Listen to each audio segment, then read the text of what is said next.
The Bible. For millions, maybe billions, it's more than just ancient texts, right? It's a source of deep inspiration, incredible stories, and let's be honest, some really quite puzzling mysteries. Legendary figures, amazing events like the loaves and fishes, or that whole enigma with the shroud's imprint, stories that have fascinated people for, well, millennia. But today, we're doing a deep dive into one specific object. An incredible relic mentioned, over 250 times in the scriptures. It's Judaism's most sacred artifact, a symbol so powerful it's almost hard to grasp, the Ark of the Covenant. That's right. And when we talk about the Ark, we mean this gilt wooden box. According to the biblical story, God himself commanded it to be built, its main job, to hold the tablets of the law. Sealing the covenant, the agreement between God and his people. It was meant to be this ultimate showpiece, almost like a portable throne, where God's presence was said to be right between the wings of two cherubs, a real tangible sign of that divine promise. Okay, so as soon as you start digging into this, the question's just, they pile up fast. Like, what actual proof do we have that it even existed historically? And what about this incredible, almost terrifying power it supposedly had? And the big one, the mystery that still gets everyone talking, where is it now?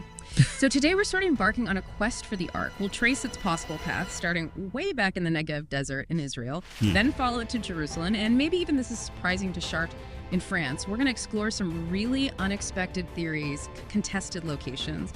This deep dive is basically your shortcut to getting up to speed on this ancient mystery with some genuinely fascinating facts thrown in. Okay, let's unpack this. So our journey really picks off where the Ark first shows up in the story, that vast dry desert right after the Israelites left Egypt. The Bible says Moses went up Mount Sinai, got the 10 Commandments, other laws too straight from God, and those laws were then put inside the Ark for safekeeping. Yeah, and the book of Exodus gives surprisingly specific details about how to build it. It describes this precious chest, acacia wood, covered completely in pure gold inside and out. And on top, these two cherubim, you can think of them as guardian angels, their wings stretching over the lid. It wasn't just a box. It was designed as a portable sanctuary, a sacred container for those tablets of the law, basically God's mobile home while they were traveling. That's amazing. Such detailed plans for a moving sanctuary. But right at the start, there's a huge puzzle, isn't there? There really is. The actual location of Mount Sinai. Despite being so important, nobody agrees where it actually was. It remains a genuine mystery. Although I've heard some pretty strong candidates mentioned. Mount Har Karkum, down in the Negev desert. That one comes up a lot as possibly the real Mount Sinai. What's the evidence there? Karkum is fascinating, it really is. There's some compelling clues. At the base of the mountain, there's an old altar. Looks remarkably like the one Moses supposedly built, with 12 stones for the 12 tribes. Then there's this cliff. During the winter solstice, light shines through a gap. It kind of recalls the burning bush story where God appeared to Moses. Now, it's a natural thing, but for believers, it feels like a sign. And the whole area is covered in ancient rock carvings, petroglyphs. Some go back, believe it or not, 30,000 years BCE. They show camels, ibexes, figures praying. It proves intense religious activity over a very, very long time. There's even one petroglyph, thousands of years old, that seems, it looks like a depiction of the 10 Commandments. And right at the top, a small cliff, supposedly where Moses hid so he wouldn't see God directly. They found food remains there. But here's the weird part. Carbon dating puts them 800 years before Moses' time, yet their presence fits the biblical story. Wow, okay. That's a real historical head-scratcher. Physical clues grounding the legend, but then a date that throws everything off. What does that tell us? It forces us to think, doesn't it? How ancient stories and archaeology don't always line up perfectly. Maybe it points to an older tradition. Or maybe history got reinterpreted later on. The key thing is, these clues connect the legend to a real place, even if the timeline is complex. But that meeting on Sinai, whenever it happened, was foundational. Moses becomes the great lawmaker, uniting the Hebrew people, giving them their constitution, written, the Bible says, by God's own finger. These laws were the bedrock. Sounds like a monumental event. But proving that whole desert journey, that's where it gets tough. There's no agreement on the Exodus routes out of Egypt, the traditional pilgrimage route to St. Catherine's Monastery in the southern Sinai. Geographically, it makes little sense if they were fleeing the Nile Delta. And the hard truth is, archaeologists haven't found definitive proof. No universally accepted traces of that mass migration or of Mount Sinai itself. Which, naturally, leads to the question. Without those clear traces, what can we confidently say about the Ark itself? Did it exist back then? The Bible says yes, built in Moses' time. But it's also possible, maybe even plausible, that it was built centuries later. A commemorative thing. a symbol of that founding story. However, it is worth noting, other ancient cultures nearby, especially Egypt, they did use similar portable shrines for their gods. They'd carry them in processions, even into battle. So that does lend, some sort of cultural context, some support for the idea that an object like the Ark could have existed. And just thinking practically, building this amazing gold-covered chest in the desert, how? Well, the Bible actually addresses that. It says the Hebrews brought gold with them when they left Egypt. And the wood was acacia. It's native to that region, very strong, resists rot. Pretty ideal for something that needed to last a long journey. Okay, so the Ark is built, and this journey continues. For 40 years, it supposedly guides the Israelites through the wilderness, leads them across the Jordan River. It's there at the fall of Jericho. Sounds like it was literally leading the charge. It absolutely was, especially in battle. Victories weren't down to Israelite fighting skills. They were seen as God intervening through the Ark. During the wandering years, it was kept inside that sacred tent, the tabernacle. Think of it as God's temporary HQ. And the Ark was always in the most sacred part, the Holy of Holies, right at the back, underscoring its importance. And after all that wandering, it finally finds a more permanent home in the Promised Land, in a place called Shilo, around 1300 to 1200 BCE. That's right. Shilo became a really major sanctuary, probably the most important one before Jerusalem rose to prominence. Is there archaeological proof for Shilo? Oh yes, definitely. They found thousands of pottery fragments from that exact period, the tabernacle era, confirming people lived there then. There's even a mosaic from the 4th century CE, so much later, but it has the name Shilo, written in ancient Greek. Helps confirm the site's identity. Plus, they've dug up storage rooms with these huge jars. Suggests it was a big pilgrimage center needing lots of food for visitors. We even used aerial photogrammetry. Right, pictures from above. Exactly. To map the terrain in detail, get a better sense of the layout. That's solid evidence for the place itself, but I hear there's still debate about where the tabernacle actually stood within Shilo. There is. One tradition puts it at the foot of the hill, oriented east-west, Holy of Holies to the west, but many archaeologists argue for the top of the hill. That's usually where temples were built in that era, for prominence and defense. So the exact spot is uncertain, but something did happen there. Yes. Archaeology confirms Shilo was destroyed by fire around 1050 BCE. And that date lines up perfectly with the Bible story of a disastrous battle against the Philistines where the Ark was captured. Ah, the capture of the Ark and the Philistines. Well, they didn't have a great time with it, did they? Not at all. It was quite traumatic for them. They put it in their temple next to their god Dagon. Next morning, Dagon's statue had fallen flat on its face. Then they were hit with diseases, plagues, maybe tumors. The texts are graphic. They figured out pretty quickly it was the Ark causing the trouble. So they sent it back fast. They couldn't get rid of it quick enough. Which tells you something. This wasn't just a holy box. It felt like a dangerous force. Protective for the Israelites, maybe, but terrifying too. Makes you wonder how they even handled it. Well, that's the thing. Its power wasn't just for enemies. The Bible itself tells stories. Like the man who just reached out to steady it when the oxen stumbled carrying it. Struck dead on the spot. Being near the Ark meant being near God.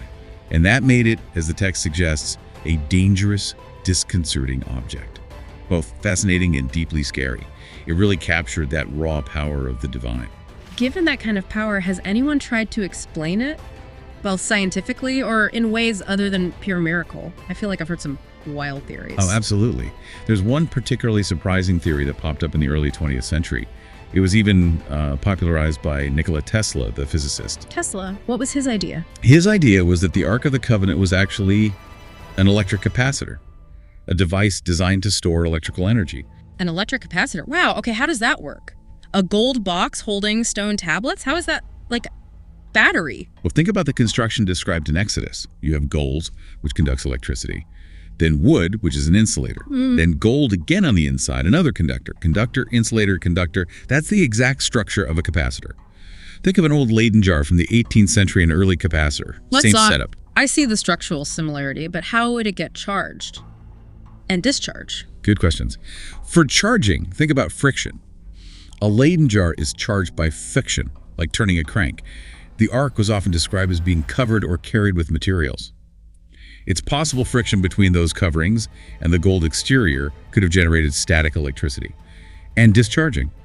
If you completed the circuit, say, by touching the outer gold and the inner gold simultaneously, or maybe touching the Ark while barefoot on the ground, you could get a spark. A shock. That aligns with the stories of people being struck down. It does offer a potential physical explanation for those dangerous encounters, But, and this is a big but, we have to be careful here, we lack way too much detail about the ark's exact construction, how it was handled day to day. We can't definitively prove the electrical theory. And maybe more importantly, we shouldn't necessarily rush to find scientific explanations for things described as miracles. The ark's purpose in the text was about God's presence, not electrical engineering. Still, the idea is fascinating, and it's definitely seeped into popular culture. Think Raiders of the Lost Ark, right? That whole face-melting power owes something to this capacitor theory. Right. Definitely memorable. Okay, so the Philistines send it back. Where does it go next? After that chaotic episode, it ends up back with the Hebrews at a place called Kiriath Jearim. It's about 12 kilometers, maybe 7 or 8 miles from Jerusalem, and it apparently stayed there for about 20 years. And what have archaeologists found at Kiriath Jearim? It's another really interesting site. Today there's a church there, the Church of Our Lady of the Ark of the Covenant, but the aerial photogrammetry we mentioned, it shows the hill has this strange artificial podium shape, suggests human construction underneath. And excavations have found parts of a massive wall like 3 meters thick, running for dozens of meters around the summit. It points to a huge sanctuary complex, possibly, some argue, even bigger than the later temple in Jerusalem. Pottery dates this construction to the Iron Age, roughly 900 to 800 BCE. Okay, wait, 900 to 800 BCE?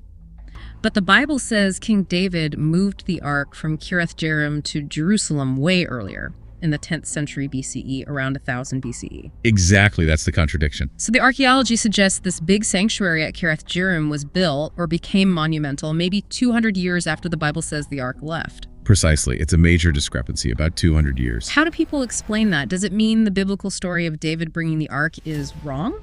Or maybe symbolic? It's a huge point of discussion. It highlights how the biblical narrative and the archaeological record sometimes tell different stories, or at least operate at different timelines. One way to look at it is that the story of David bringing the ark might be less about a precise historical date and more about symbolically establishing Jerusalem as the new central religious and political capital. It could be a narrative shaped later to legitimize Jerusalem's status. It really shows how history gets written and rewritten. But whatever the exact timing, everyone agrees the ark's ultimate destination, its symbolic home, became Jerusalem. King Solomon built his famous magnificent temple on Temple Mount, which is now where the Dome of the Rock stands, specifically to house the ark and the Holy of Holies. It became the ultimate symbol of the unified kingdom. But then, silence. It just disappears from history. Solomon's temple gets destroyed by the Babylonians in 586 BCE, and the ark, poof, vanished. Was it destroyed in the fire? Taken back to Babylonia as loot? We just don't know. Some texts from the prophet Jeremiah even seem to suggest maybe it wasn't necessary to rebuild it. So no clear ending. What are the theories today? Especially about it still being somewhere in Jerusalem. Well, there are definitely theories focused on Jerusalem. Some people strongly believe it's still buried somewhere beneath Temple Mount. They often point to a passage about King Josiah back in the 7th century BCE, supposedly hiding it for safekeeping before the Babylonian invasion. There are other traditions too, like the prophet Jeremiah hiding it. Some say under Mount Nebo, but others interpret that cryptically, thinking it meant under the Temple Mount itself, Nebo being a code word. Now you have to understand, this idea has political dimensions today. The notion of the ark being under the mount is sometimes linked to calls for rebuilding a third temple. But realistically, verifying any of this is impossible. Temple Mount is incredibly sacred to Muslims, and archaeological digs there are just not feasible. So Jerusalem remains its last known location, but shrouded in mystery and modern sensitivities. What about theories that take it much further afield? Any really out there ideas? Oh, absolutely. The most famous alternative theory places the ark in Ethiopia. Ethiopia, how did it supposedly get there? The story connects to the Queen of Sheba's visit to King Solomon, mentioned in the Bible. Ethiopian tradition identifies the Queen of Sheba as their own queen, Makeda. They claim she and Solomon had a son, Menelik. Years later, Menelik visits his father Solomon in Jerusalem, and according to this tradition, the high priest back in Jerusalem secretly swapped the real ark for a replica that Solomon had made for Menelik. So Menelik unknowingly took the genuine article back to Ethiopia, and they say it's kept there to this day, in a special chapel in the city of Axum, guarded 247 by a chosen monk, never seen by outsiders. Wow, that is quite a story. An Indiana Jones plot right there. But doesn't that clash with the timeline again? If the Bible says the ark was still in Jerusalem in Josiah's time, the 7th century BCE, that's long after Solomon and any potential son Menelik lived, right? Yeah. Around the 10th century BCE. You've hit the nail on the head. That's the major historical challenge to the Ethiopian claim being about the original ark described in Exodus. The biblical timeline seems to contradict it quite clearly. Then there's another fascinating, if perhaps less widely known, theory involving France, specifically Chartres Cathedral. Chartres Cathedral. How on earth would it end up there? This theory is tied to the Knights Templar. Remember them. The military order founded in the 12th century, based right on Temple Mount in Jerusalem. They were obsessed with Solomon's temple. The legend goes that during their time there, they discovered secrets, maybe even relics, including the Ark. And supposedly, they smuggled it back to France and hid it somewhere beneath Chartres Cathedral, one of their major centers. Okay, that's another movie plot. Are there clues at Chartres itself that fuel this? There are some intriguing things, yes. On one of the main pillars of the North Portal, there are these incredibly detailed and quite rare carvings of the Ark of the Covenant being transported on a cart.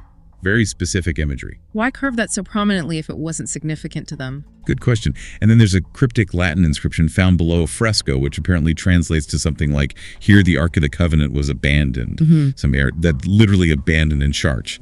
And of course, Chartres has this massive, largely unexcavated crypt underneath.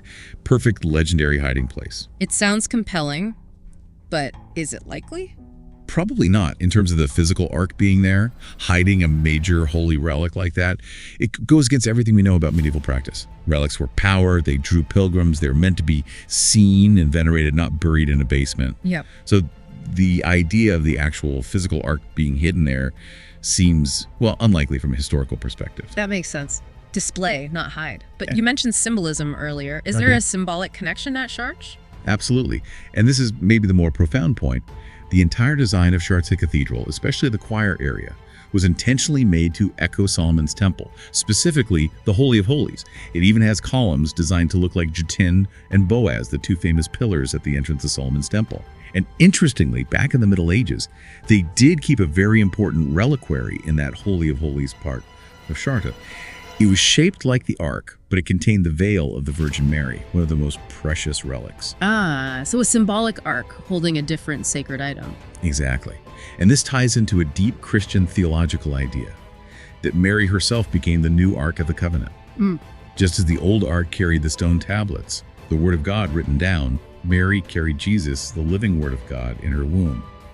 So Chartres, with its architecture and its own ark-like reliquary, perfectly illustrates how Christianity absorbed and reinterpreted the symbolism of the ark to represent God's presence embodied in Christ through Mary. Whether the original ark is out there or not, its idea, its symbolism remain incredibly potent.